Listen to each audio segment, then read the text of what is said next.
You go, তুমি যাও। ইউগু। ভাইয়া ইউ গো, গু না ভাইয়া। ওই তো ওটাই আর কি, যে ইউগু। আর যদিও চিৎকার কোনো বয়স নাই, আমরা যে কোনো মুহূর্তে চিৎকার গ্রহণ করতে পারি।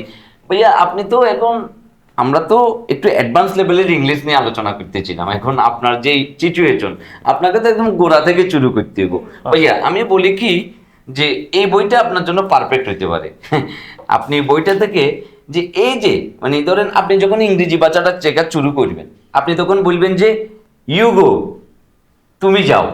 ইউগু। ভাইয়া ইউ গো, গু না ভাইয়া। ওই তো ওটাই আর কি, যে ইউগু। হ্যাঁ, ইউ গো, তুমি যাও। তুমি যাও। I go, I go. আমি যাই। আমি যাই। আমি যাইয়াম না ভাইয়া, মানে আমি যাই। আমি যাই। শিখছো তো তোরা দুজনে?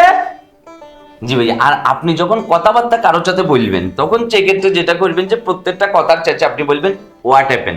কেমনটা লাগে না? এ না হক রামিন জায়গায় লাভ আছে। আমরা তিনজন আছি, তা লাগবো। আসলে হয়েছে কি, মানে আপনি যখন জীবনে অনেকগুলা পাপ একসাথে করে ফেলবেন, তখন সেটার প্রায়শ্চিত্ত করবার জন্য আল্লাহ আপনাকে এই ধরনের নদীর আপনার সামনে নিয়ে আসবো। যাই হোক, যেটা বলছিলাম আমি, জি। বাচ্চু ভাই, যে মানে প্রত্যেকটা কথা চেঞ্জ করবার পরে আপনি বাক্যের শেষে বলবেন হোয়াট হ্যাপেন। হ্যাঁ, আচ্ছা, মানে হক রামিন